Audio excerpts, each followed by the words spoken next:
আমি তো আসলে এই জায়গায় থাকি না, আমি থাকি ঢাকায়। তো এটা আমার জন্মস্থান, আমার বাড়ি। এখানে মাঝে মাঝে আসি, হয়তো মাসে একবার দুইবার আসা হয়। তা আমার মনে হয় যে গত 20-25 দিন আগে একবার আসছিলাম আমরা, আবার কালকে আসছি। তো এসে দেখলাম যে বিদ্যুৎ নাই, বিদ্যুতের লাইন কাটা এখানে, মানে চোরে কেটে নিয়ে গেছে। আর তারপরে ভিতরে গিয়ে দেখলাম যে সমস্ত জিনিস নষ্ট হয়ে গেছে, যেহেতু কারেন্ট ছিল না। কেউ তো টের পায় নাই যে ভেতরে কারেন্ট নাই।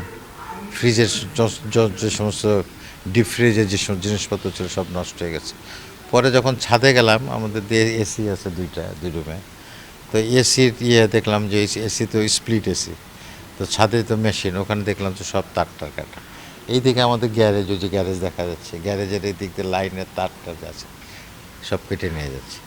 তো এটা প্রায়শই হচ্ছে। এর আগেও 6 মাস আগে একবার এরকম হলো যে এখান থেকে তারটা কেটে নিয়ে যায় ওই লাইন থেকে।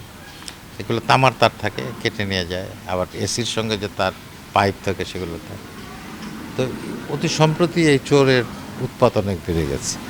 আমাদের এখানে এরকম ছিল না আগে। আমরা তো মোটামুটি একটা সুন্দর পরিবেশের জায়গা, আমরা সবাই মোটামুটি নিশ্চিন্তেই একরকম থাকতে পারি। তো অতি সম্প্রতি দেখা যাচ্ছে যে চোরের উপদ্রব বেড়ে গেছে, এবং যতটুকু খোঁজ খবর নিয়ে জানা গেল, এর মধ্যে সম্প্রতি একটা চোর ধরাও পড়েছে।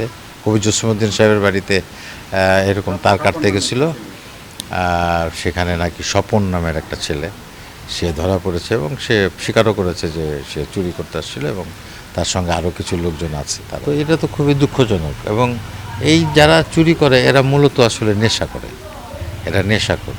নেশার টাকা জোগাড় করার জন্য এরা এই মানুষের বাড়ির বিভিন্ন তার, এটা সেটা যা পায় চুরি করে নিয়ে যায়।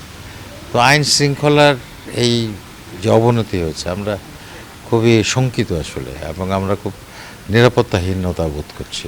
চুরির বিষয়ে যেহেতু চুরি হয়েছে, থানায় আমরা গিয়েছি। থানায় গিয়ে একটা জিডি করেছি। তারা আশ্বাস দিয়েছেন যে তারা দেখবেন বিষয়টা।